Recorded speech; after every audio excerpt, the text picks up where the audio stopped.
भगवान बुद्ध के जीवन में घटी सभी घटनाओं से हमें कुछ न कुछ सीखने को मिलता है। उनके द्वारा कही गई बातों का अगर सही अर्थ निकाल पाएं तो उसमें जीवन जीने की कला की चाबी छिपी हुई है। बुद्ध से ईश्वर के संबंध में अक्सर यह सवाल पूछा गया कि ईश्वर है या नहीं। बुद्ध, आप ईश्वर को मानते हैं कि नहीं? और बुद्ध द्वारा हर बार एक ही जवाब दिया जाता था। लोगों द्वारा यह प्रश्न बुद्ध से कई बार पूछा गया। एक ऐसी ही घटना है। बुद्ध अपने शिष्य आनंद और स्वास्थ्य के साथ एक गांव से गुजर रहे थे। अचानक एक व्यक्ति आया और उसने बुद्ध से पूछा, बुद्ध क्या ईश्वर हैं? बुद्ध ने पूछा, तुम्हें क्या लगता है? उस व्यक्ति ने जवाब दिया, मुझे तो लगता है ईश्वर हैं, पर आपका क्या ख्याल है? भगवान बुद्ध मुस्कुराए और कहने लगे, बिल्कुल गलत लगता है तुम्हें। इस अस्तित्व में ईश्वर जैसी कोई चीज़ है ही नहीं। तब वह व्यक्ति हाथ जोड़कर वहाँ से चला गया। कुछ दूर चलने पर एक दूसरा व्यक्ति आया। उसने बुद्ध से पूछा, बुद्ध मैं कई दिनों से परेशान हूँ।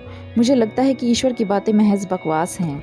बुद्ध हंसे और बड़े प्रेम से कहा, तुम्हें बिल्कुल गलत लगता है। इस अस्तित्व में सिर्फ ईश्वर ही हैं और कुछ है ही नहीं।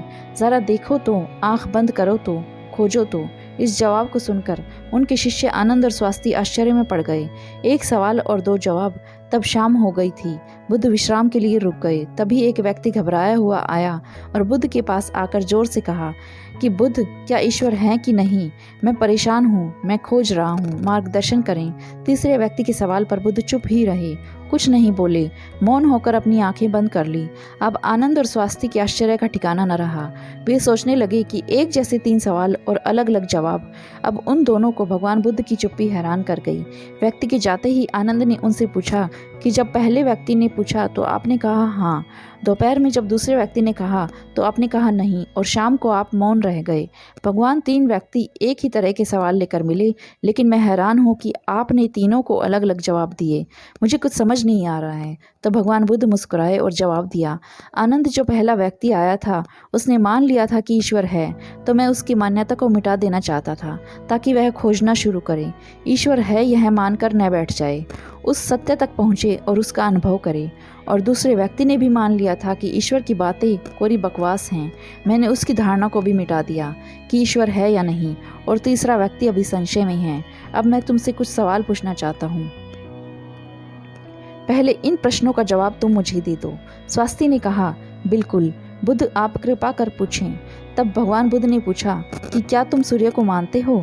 तब स्वास्थ्य ने बुद्ध की तरफ आश्चर्य से देखा और कहा, बुद्ध यह किस प्रकार का प्रश्न है? यह तो कोई बालक भी बता देगा। सूर्य तो साक्षात प्रकट होता है, सबको प्रकाश देता है, ऊर्जा देता है। हम सभी का जीवन उस पर आधारित है, वह तो साक्षात है। भगवान बुद्ध ने कहा, जिस प्रकार सूर्य साक्षात है, तब उसे मानने का कोई प्रश्न नहीं उठता।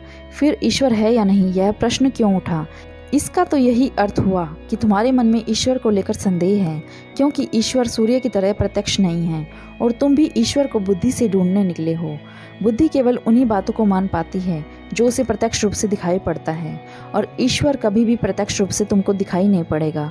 और अगर आपको दिख भी गया तो ईश्वर नहीं होगा। ईश्वर को मानते हैं कि नहीं मानते, असल में यह प्रश्न ही गलत है। और गलत प्रश्न का सही उत्तर भला कैसे दिया जा सकता है? और यदि किसी प्रकार दिया भी जा सकता तो उत्तर भी इस प्रश्न की तरह गलत ही होगा। स्वास्थ्य दुविधा में पड़ गए। उसने कहा, बुद्ध मैं कुछ समझ नहीं पा रहा हूँ। तब भगवान बुद्ध बोले कि ईश्वर को माना नहीं बल्कि ईश्वर को जाना जा सकता है।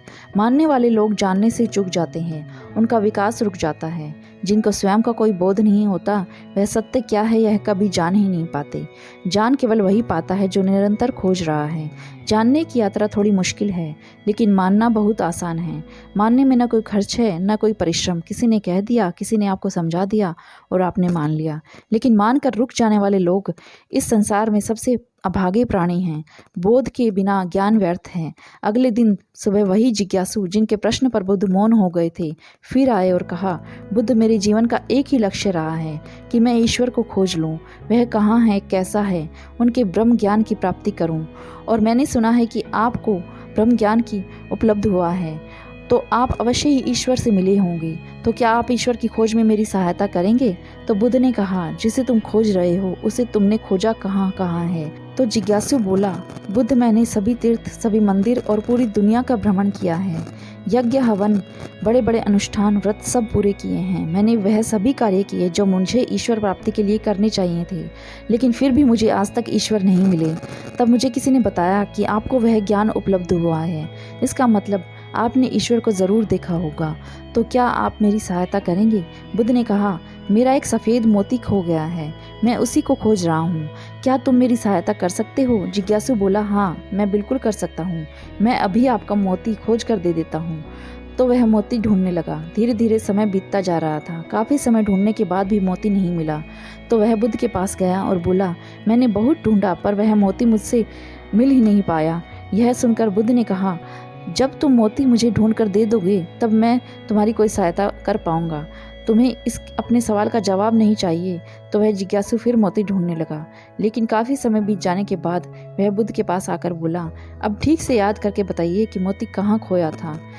तो भगवान बुद्ध ने मुस्कुराते हुए कहा, वह मोती तो मेरी कुटिया में ही खोया था।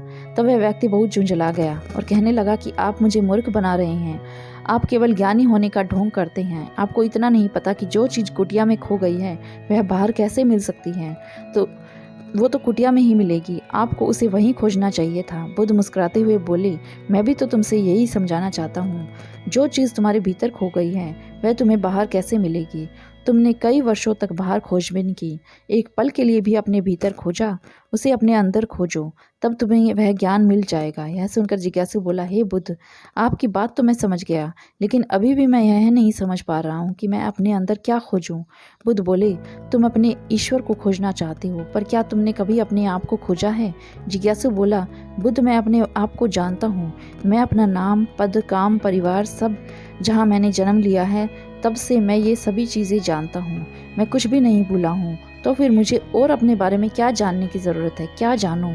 तब बुद्ध ने कहा, अभी बताओ, इस समय तुम्हारे सबसे नज़दीक कौन है? जिज्ञासु बोला, इस समय तो आप ही मेरे नज़दीक हैं। बुद्ध ने कहा, मुझसे भी ज़्यादा नज़दीक कौन है? उसने कहा, आपसे ज़्यादा नज़दीक तो हवा है। बुद्ध ने कहा, हवा से भी ज़्यादा नज़दीक क्या है? अपनी आंखें बंद करो, विरोध के साथ होकर अपने अंदर को खोजो। तुम्हारे अंदर क्या है? विचारों को हटा दो और ध्यान दो, तुम्हारे नज़दीक क्या है? थोड़े समय बाद बुद्ध पूछते हैं, तुम्हारे नज़दीक क्या है? इस पर जिज्ञासु बोला, पहले ऐसा लगा कि मेरी सांसें मेरे सबसे ज़्यादा नज़दीक हैं, पर धीरे धीरे वह भी मुझसे दूर होती चली गई। फिर लगा कि मेरे दिल की धड़कन मेरे सबसे ज़्यादा नज़दीक है, पर वह भी मुझसे दूर होती चली गई। मैं खुद से ही दूर हो गया। मुझे अलग अनुभव हुआ, मैं कहीं नहीं हूँ फिर भी हूँ। बुद्ध, मैं इस चीज़ को अभी भी समझ नहीं पा रहा हूँ, यह क्या है? बुद्ध मुस्कुराए और बोले, अब तुम सही खोज रहे हो। अब वह बात जो तुम्हें समझ नहीं आ रही थी वो समझ आ जाएगी। तुम्हें तुम्हारा मोती मिल जाएगा। यह सुनकर जिज्ञासु ने बुद्ध से अपनी अभद्रता के लिए माफ़ी मांगी और उनका आभार व्यक्त किया कि आपने मुझे ज्ञान का रास्ता दिखाया। अंत में इस कहानी का सार यही है कि तुम अभी ईश्वर को नहीं जानते। जब तुम ईश्वर को जानोगे, उसका स्वरूप चकित करने वाला होगा, तब तुम उस बात को किसी को नहीं बता पाओगे। उस ईश्वर की सीधी व्याख्या किसी से नहीं कर पाओगे, लेकिन दूसरों को ईश्वर के स्वरूप को समझाने में मदद कर सकते हो। बुद्ध तत्व संबंधित प्रश्नों से बचते थे, उनका उत्तर नहीं देते थे, और अगर कहीं विवशता पड़ी तो उदाहरण के माध्यम से समझाने का प्रयास करते थे। जिन्होंने भी ईश्वर का वर्णन किया है, उनके अनुयायी ने अलग अलग समूह बना लिया और अपने ईश्वर को सन्यासी और दूसरे ईश्वर को गौण कहा। उन्होंने कहा, मेरे या किसी की कही को मत मानो, स्वयं अनुभव करो। तो दोस्तों, आपको इस कहानी से क्या सीख मिलती है? नीचे कमेंट सेक्शन में ज़रूर लिखिएगा। चैनल पर पहली बार आए हैं तो चैनल को सब्सक्राइब कर लीजिए। तो मिलते हैं किसी और वीडियो में, तब तक के लिए नमस्कार।